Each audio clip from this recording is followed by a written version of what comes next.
Nice to have you for a Wednesday devotion, and I want to jump straight into this devotion by pointing out a scripture where the prophet Isaiah saw this incredible vision of the Lord God Almighty. And this is what he says. He says, "Woe to me," I cried. "I am ruined, for I'm a man of unclean lips, and I live among a people of unclean lips, and my eyes have seen the King, the Lord Almighty." Now, if Isaiah was living in today, the 21st century, he would have immediately gone and wrote on YouTube something about his experiences. He might have thought to himself, this is a great idea to write a book. Christians will read it and I will purchase it.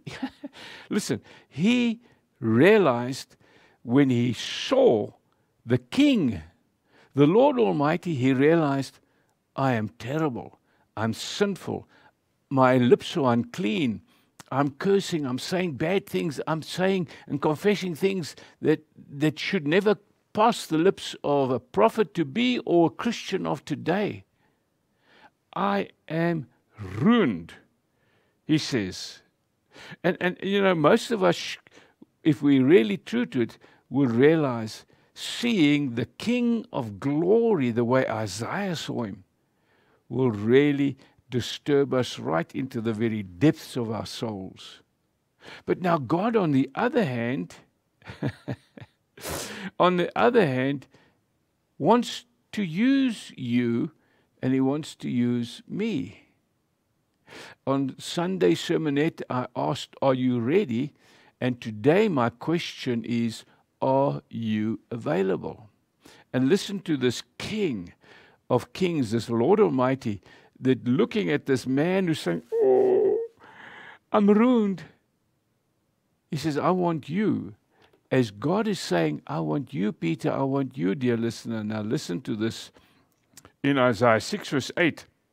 And then I heard the voice of the Lord saying, whom shall I send? And who will go for us? In other words, who's going to be my prophetic voice to my nation? And I said, here am I, send me. From a man who realized how sinful and how ruined he is, to saying to God, I am available, send me. And this is one of the keys that we can learn in this short devotion, that we as followers of Jesus Christ can be used of God.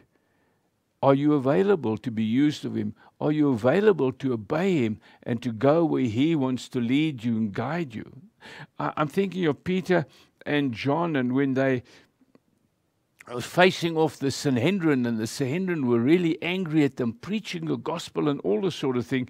In Acts chapter 4 verse 13, just listen to this. When the Sanhedrin, when they saw the courage of Peter and John and realized they were unschooled, ordinary men, they were astonished, and they took note that these men had been with Jesus.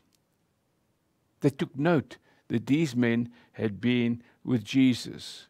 You see, when Jesus passed them by and he said, follow me, they followed him. Not just to become a disciple, but to wherever Jesus led them, they followed. And they were used by God in a powerful way.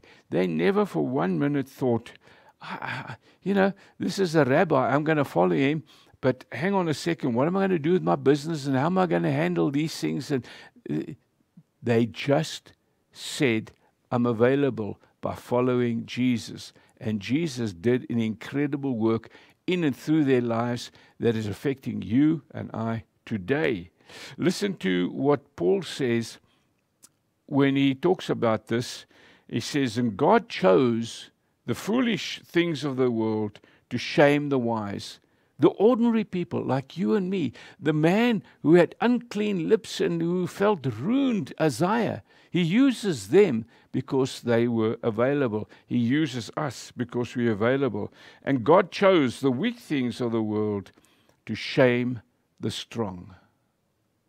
Are you available like a Peter? You could become the leading apostle of the first Christian church.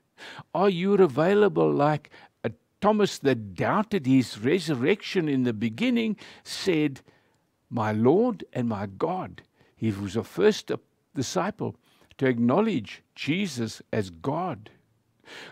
Would you be like a Saul, the murderer and the persecutor of the church, who in our wildest dreams never thought would be available to God, but God said, I want you. And he became Paul, who wrote a good part of the New Testament and is instrumental in our encouragement for today. My question in this devotion, are you available to God through Jesus Christ to be a shining light for him in this dark and dreary world? Come on, let's just tell the Lord. Isaiah never knew what it all entailed. The apostles had left everything to follow Jesus. They didn't know what it entailed. God uses the weak things, the strange things, the ordinary people like you and me, to confuse and confound the so-called wisdom of this world. Be available. Father, I thank you that I'm available wherever you need me. Help us, Lord, to be available to your calling so that you and you alone will receive all the glory. I pray this in Jesus' name. Amen. God bless you in your availability for him.